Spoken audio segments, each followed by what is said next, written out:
এখনো চুপ থাকবে? আমার একটা কথা রাখবি বাবা? কি কথা মা? তুই তোর বাজিকরের কাছে ফিরে যা বাবা। এ কি, এ তুমি কি বলছো মা? কি আর করব বাবা, আমি যে তোর দুঃখিনী মা। আমার মাথার উপরে ছাদ নেই, না আছে অন্য বস্ত্রের সংস্থান। আমি তোকে কি করে রাখবো? কি বা খাওয়াবো তোকে আমি? আমার কাছে যে কিছু নেই। কে বলেছে তোমার কিছু নেই? তোমার আমি আছি, আমার তুমি আছো। কাল সকালে আমরা নতুন কুঁড়ে বাঁধার কাজ শুরু করব। তুমি চিন্তা করো না। এবার এসো, একটু শুয়ে পড়ো দেখি।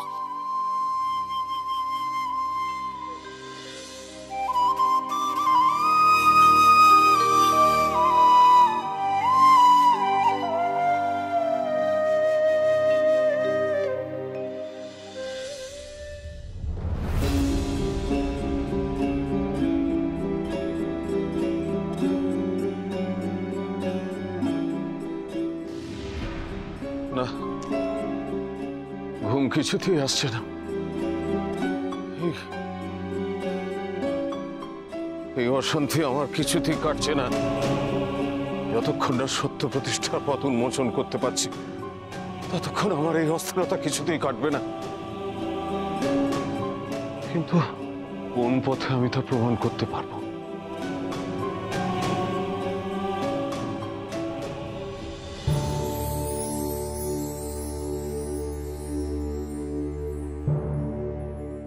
পথ দেখাও প্রভু, পথ দেখাও। এই দিন সেবককে পথের সন্ধান দাও প্রভু।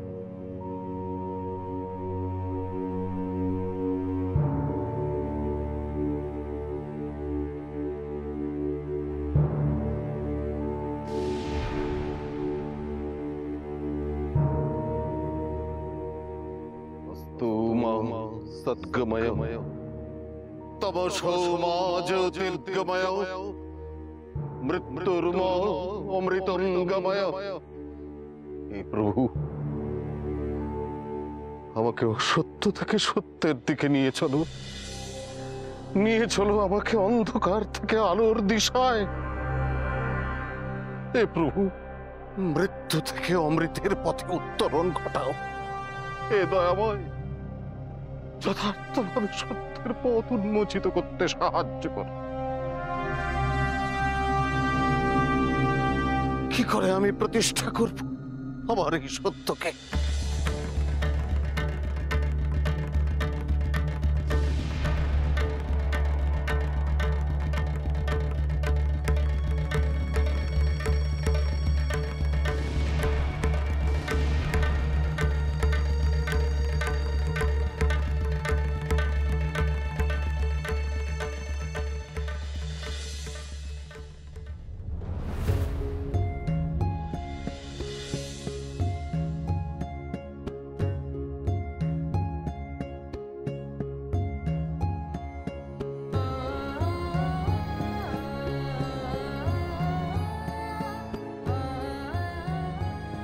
কি করে কুটির বানাবো? না আছে যন্ত্রপাতি, না আছে সরঞ্জাম। তুমি চিন্তা করো না মা গো, আমি সব ব্যবস্থা করে দেব। কি ব্যবস্থা করবি তুই? দেখোই না কি করি।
যে গেল, এখনো তো ফিরলো না।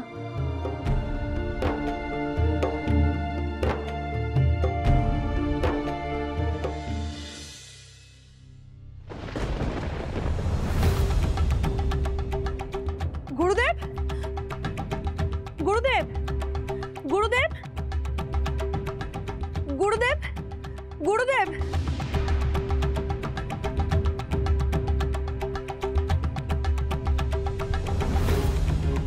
গুরুদেব, কি হয়েছে আপনার? আপনি এখানে এইভাবে পড়েছিলেন কেন? আপনি ঠিক আছে তো গুরুদেব? ঈশ্বর আমাকে পথ দেখিয়েছেন মহারানী। সত্যি? হ্যাঁ মহারানী, তবে মহারাজ অত্যন্ত ভুল পথে চলছে। এ পথে চললে তোমার সর্বনাশ অনিবার্য। কিন্তু আমি থাকতে মহারাজ এবং রাজ পরিবারের কোনো ক্ষতি হতে দেব না। আজ রাত্রির 1 প্রহরে প্রাসাদের উত্তর দিকে পুষ্করিণীর তীরে আমি শত্রুঘ্ন যজ্ঞ করব। সেই যজ্ঞ শেষে ওই পুষ্করিণীর জল একটি পাত্রে ভরে আমি মহারাজের কাছে নিয়ে আসব। জলপূর্ণ পাত্রে মহারাজ নিজের চোখে দেখবেন তার সবচেয়ে বড় শত্রুকে।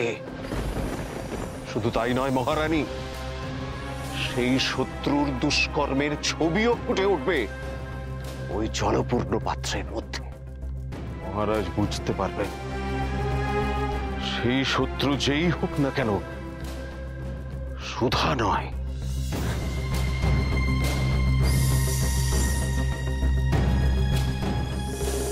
রাজাকে শত্রু চেনাবে তো বুড়ো? ঠিক আছে, আমিও দেখি তোমার কত ক্ষমতা।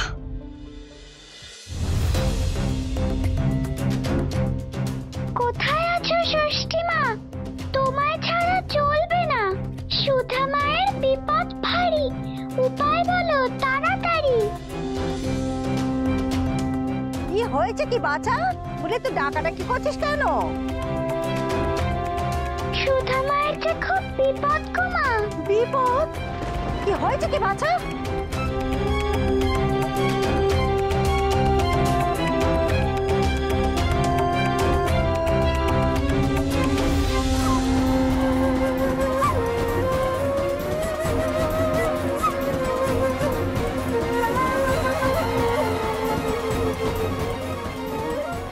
হতভাগা, এই কি তোর মায়ের বউ হয়েছিস? হ্যাঁ,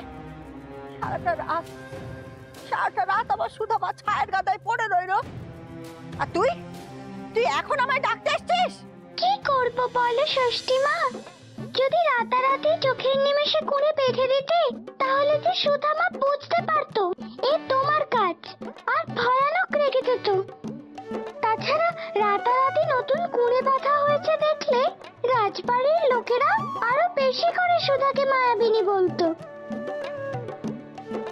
তাই জন্যই তো কাল রাতে তোমাকে ডাকতে পারিনি। যত সব। তা অবশ্য ঠিকই করেছিস বাছা। বাছা, তোর মাথায় কিন্তু বুদ্ধি আছে। সবই তো তোমার দান মাগো। হয়েছে হয়েছে, বল দেখি শিগগিরি তোর কি চাই সেটা শুনি, বল। মায়ের পরে ঘর বাঁধবো, সরঞ্জাম চাই। ঠিক আছে বাছা, ঠিক আছে, তবে এই নে।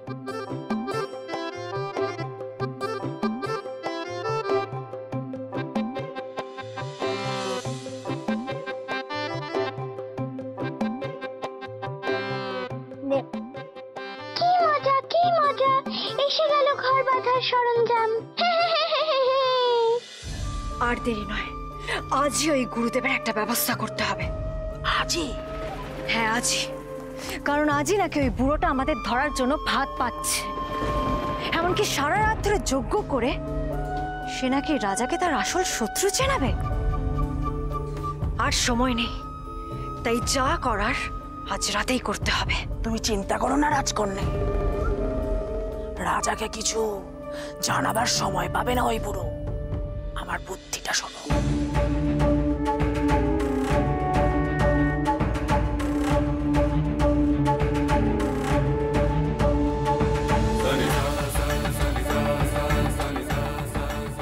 তাহলে আজ রাতেই ওই গুরুদেবের উপর নেমে আসবে চরম অন্ধকার।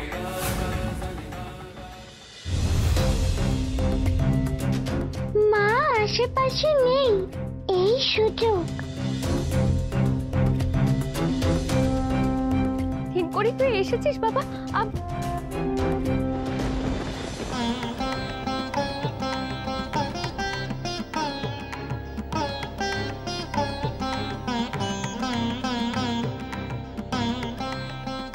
ওমা, এত কিছু এত তাড়াতাড়ি তুই জোগাড় করলি কি করে? না করার কি আছে, ওই জঙ্গলের শেষে এক চাষির ঘর আছে।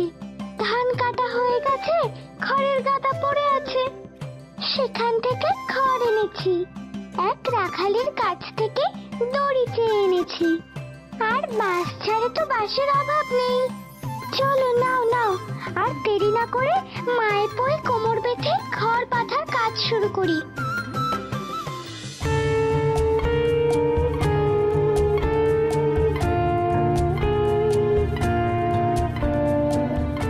মা, মা উঠুন মা। মা, যুবরাজকে ওষুধ খাওয়ানোর সময় হয়ে গেছে। আসলে উনি তো আমার হাতে আর ওষুধ খাবেন না, তাই আমি আপনাকে ডাকতে বাধ্য হলাম। দাও সাগরিকা, আসলে আমার চোখটা লেগে গিয়েছিল। দাও।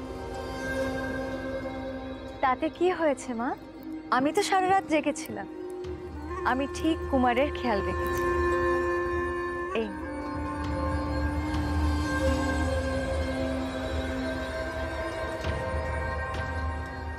এমন লক্ষ্মীমন্ত মেয়েকে কুমার চিনতে পারলো না। ওই কেউ মিঠাইউলির মেয়েটার মধ্যে কি দেখলো কুমার কে জানে। আমি সারাক্ষণ ঠাকুরের কাছে এই প্রার্থনাই করি জানো তো, যে আমার ছেলেটার যেন মতি ফেরে। বিশ্বাস করো।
মা, তুমি এখান থেকে যাও। মা দেখতে পেলে আর রক্ষে থাকবে না। চুপ কর দিকে ছোড়া, তোর মাকে আমি ভয় পাই নাকি? হ্যাঁ, বলি তোর মা আমার মেয়ে নাকি আমি তার মেয়ে? শুনি। মাই তোমার মেয়ে, কিন্তু এখন তুমি যাও। মা এদিকে ঘুরলেই তোমায় দেখতে পাবে। পেলে পাবে? আমি ওদিকে তোর মা কি করে আমাকে দেখতে পেল? তিন করে মাকে ভয় পায় 16 আনা, শুধু মুখে বড় বড় কথা।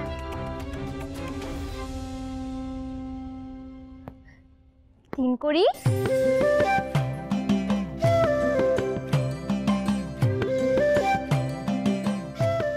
তুই ওদিকে কি করছিলিস? এদিকে যে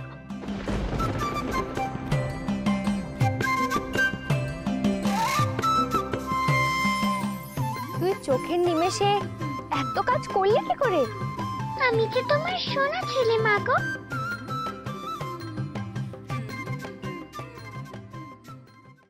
সামন্তক,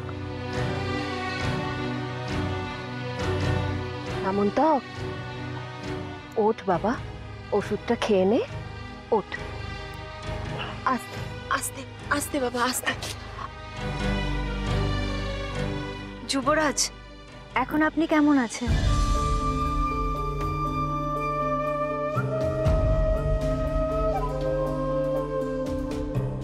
কি হলো কুমার?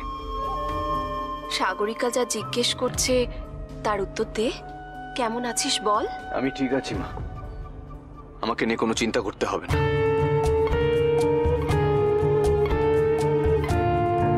নে, ওষুধটা খেয়ে নে।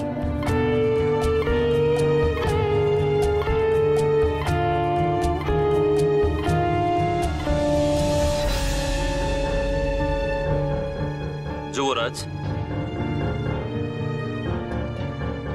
এখন অনেকটা সুস্থ বোধ করছো আশা করি। হ্যাঁ গুরু মশাই, এখন অনেকটাই সুস্থ আছে।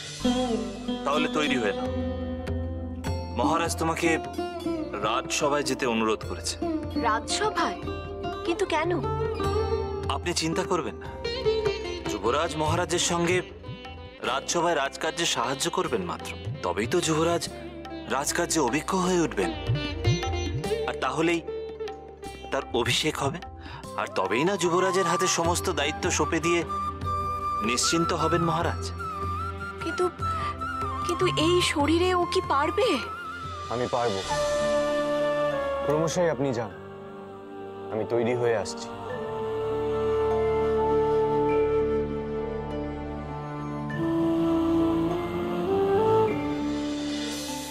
এই দিনের জন্যই তো অপেক্ষা করছি আমি। কুমারের অভিষেক হলেই পাটরানী হিসেবে সিংহাসন পাবো আমি, আর তারপর গোটা নক্ষত্রগড় হবে আমার হাতের মুঠোয়।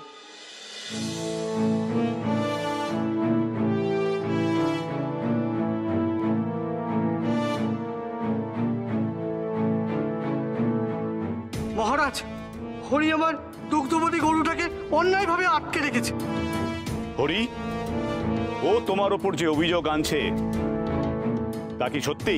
হ্যাঁ মহারাজ, আমি অকারণে ওর গরু আটক করিনি। ওর গরু আমার জমিতে ঢুকে ফসল সব নষ্ট করে দিয়েছিল, তাই আটক করতে বাধ্য হয়েছি মহারাজ। কুমার সামন্তক, এই বিষয়ে তোমার কি মত?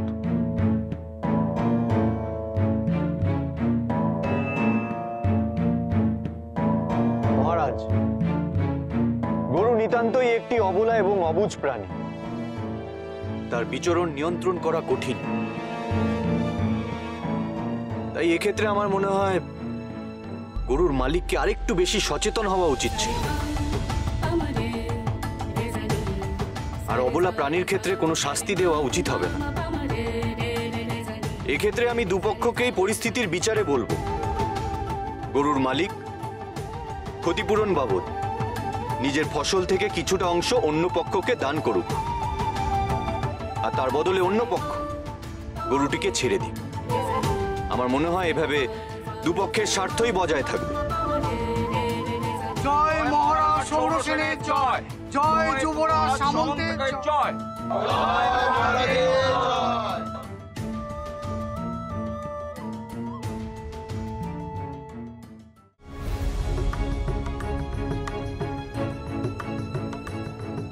মাগো, কুটির তৈরি তো শেষ। হ্যাঁ, এবার তাহলে তুলসী মঞ্চটা বানিয়ে ফেলি চল।